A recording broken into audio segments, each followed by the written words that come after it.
Well, good morning, guys, from Chicken, Alaska. Our journey to the Arctic Ocean continues. We had a very peaceful night at Chicken Gold Camp. It's $20 a night, you know, for a level place to park and to top off the tanks. Well worth it in our book, since we've been on the road a couple days already. This is also a really cool place. I don't know if it's like 2013 or 2014, but I actually found gold here when going out with them. So if you want to find gold, you got to come to a place like Chicken Gold Camp.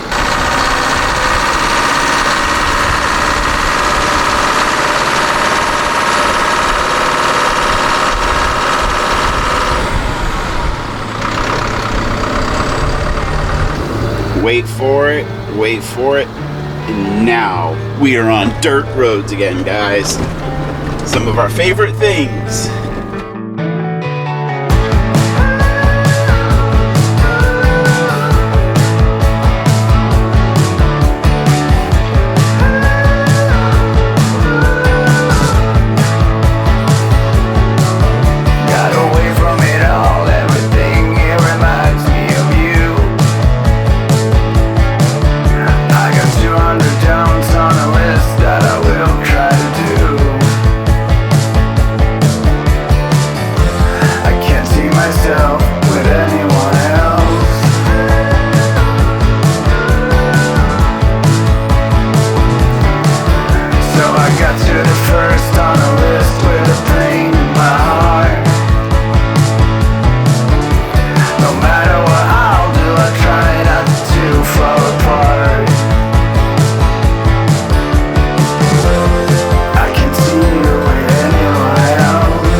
Well, guys, that's the last drone footage you're going to see from us until we get back into the United States.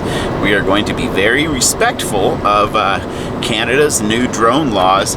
Even though I'm a commercial licensed pilot in the United States, I submitted a form. Apparently it didn't get there in time for this trip, but this is very much uncharted waters with these new laws, and I'm not sure if there's going to be reciprocity between the two countries. For example, like, what if you're a fixed wing pilot, like an actual, airplane pilot, not a drone pilot? Is your pilot's license good if you fly into Canada? I do believe it is. So we're just learning, but for right now, we are going to respect the rules because we are just about to cross into the Yukon. Check out this nice new road surface, guys. When we drove this stretch last time, about 6 years ago, it was not like this. It was deep into the construction phase. But yeah, this is great. Oh, wow. That right there, leveling up. Mad props.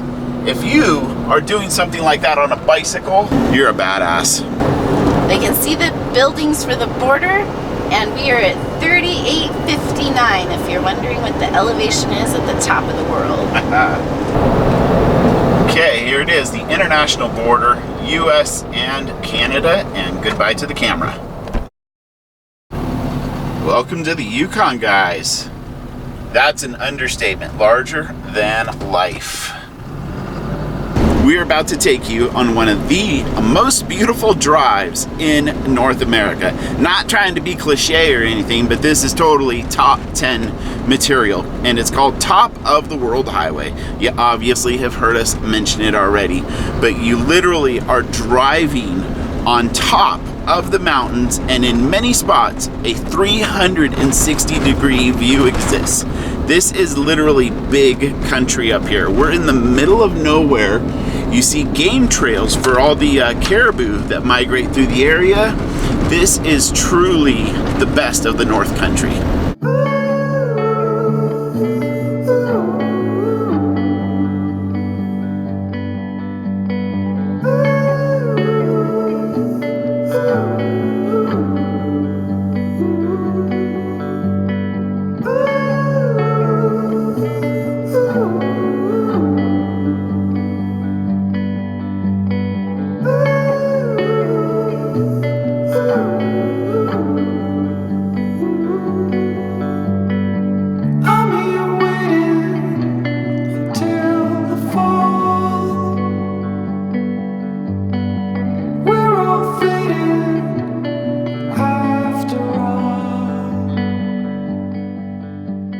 When we're traveling, I'm very in tune to the vehicle, whether it's sounds and or smells.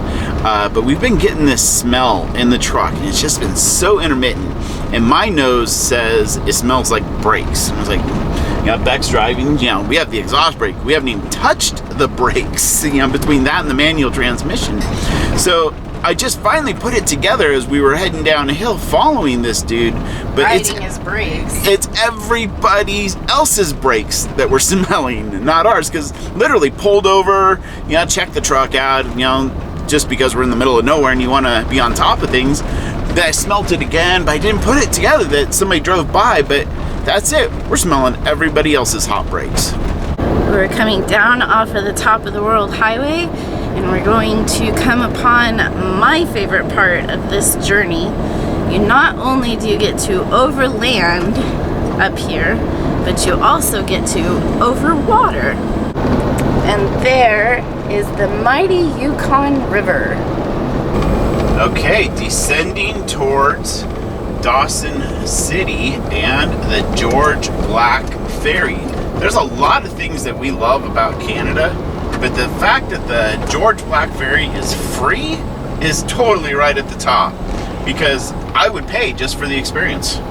It is that unique. Well, here's an example of the benefit of being less than 25 feet. We get to bypass this line and go to the small vehicles under 25-foot line.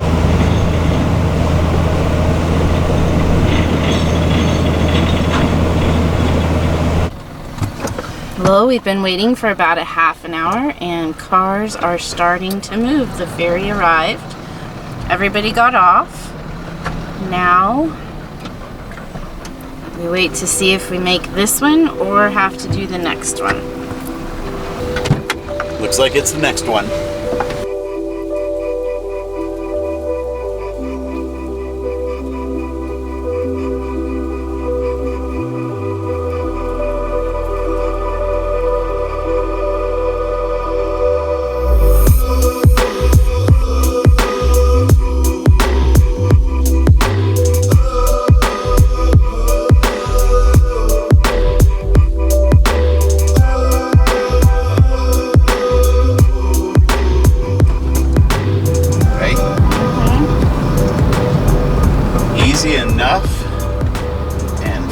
Charge. Thank you, Canada. You guys are great neighbors.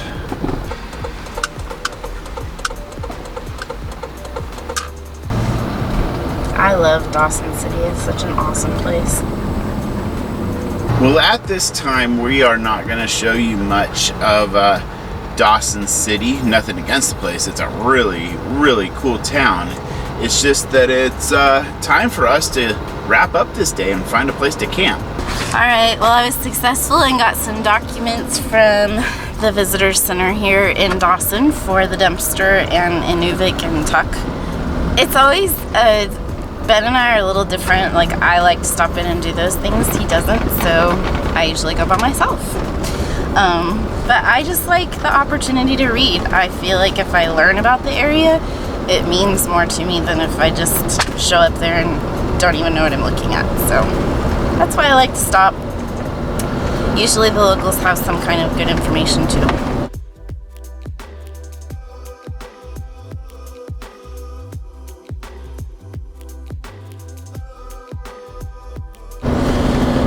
We're done with Dawson. We fueled up. We have empty and full tanks appropriately. Here it is, guys. About 20 miles outside of Dawson City is the Dempster Highway. Been wanting to do this for a while. You know what this also means, honey? What? This is uncharted ground for us. This is like a road that we have not driven yet. And the journey begins. I feel like the journey finally is starting because we're It's like just a new halfway in terms of mileage, but this is going to be a ridiculously long journey. One way up and one way back. We've already come a ridiculous distance. We've already come as far as we have left to go on this road. So we're only like a fourth of the way through this trip total. Oh yeah, the road is definitely washboarded. We're gonna take the edge off the tires tomorrow. Just think, we only have 700 more kilometers to I do. know. Times 2, because we have to go both directions. So, in the North Country up here, these little gravel pits are your hidden gems, and they're here because they use the gravel from these pits to construct the roads. And they're amazing free places to park for the night. Do you approve, buddy? Hey, Sika, do you approve of this campsite? It's a good one. What do you think, guys? Oh, that breeze feels good. It smells so good here. It does, but on that note, let's close out this video because of wind noise. Make sure you hit that subscribe button because we're heading up the Dempster into Tuktoyaktuk. See you tomorrow.